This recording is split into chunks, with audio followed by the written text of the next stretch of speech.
Hello friends, sitting at my table at the Cafe Spring Eternal, I am playing in a loop in my head the words of a very dear friend of mine.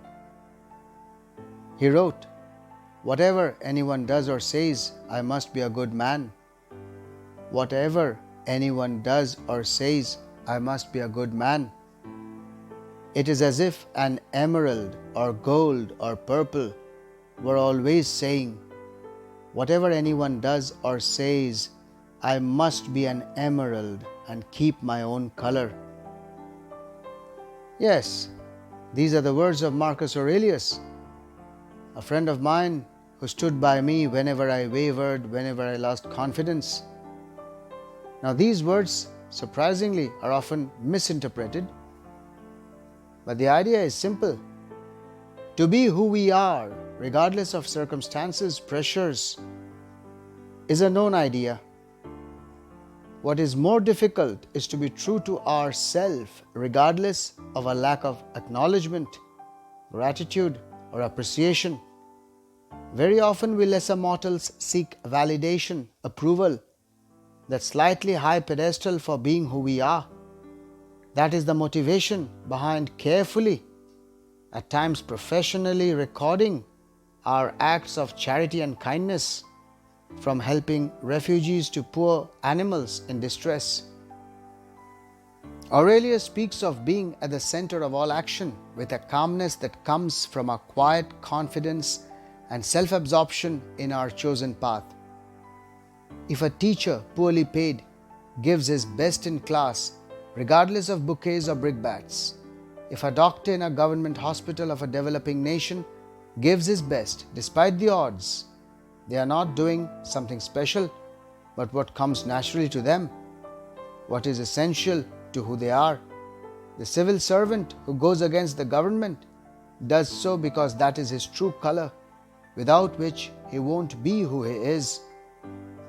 My friends, all of us, we ordinary men, have such qualities in us. Aurelius compares us to gold and emerald, indicating we all have value.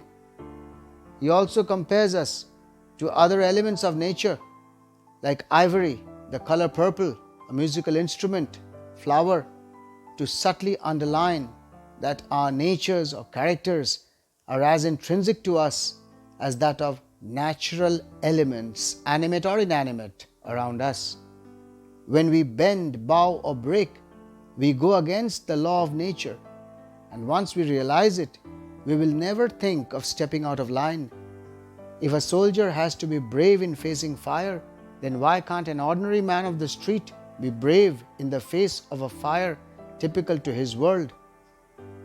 Praise or criticism doesn't affect a flower, neither should it affect us. This is a detachment that great minds have spoken of, a mind that is not swayed by the weather vane of public opinion. For one who is influenced by praise will also be affected by blame or criticism. For the world keeps trying to change us, to mold us to what it wants us to be. Sadly, it compels us to change our color, to be what we are not meant to be, to go against our nature and the laws of nature. The classic example is of man, the social animal, forced to be increasingly alone and alienated from his fellow men as civilization advances. From our childhood, we have the forces of society that try to condition us to change for the worse our higher and better instincts. Honesty, sincerity, comradeship, being inclusive are all good qualities, principles that are subtly compromised and even corrupted. To be ourselves, my friends, to be ourselves, we often have to be alone, terribly alone, in a world which, though selfish, ironically closes ranks to fight anyone that stands up to it with his or her ideals and principles. Which is why Henrik Ibsen's hero in the play Enemy of the People realizes the strongest man is he who stands most alone.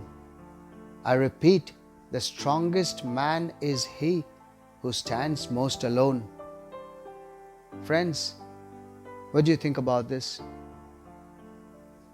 If I have touched a chord in your heart, if you agree to what I have said, please let me know. Also, feel free to tell me if you don't agree with me. But for now, I cannot stop playing in a loop in my head what my dear friend Marcus wrote so many centuries ago. Hope to hear from you soon. Till then, sip your coffee, stay safe, and be happy. Bye for now.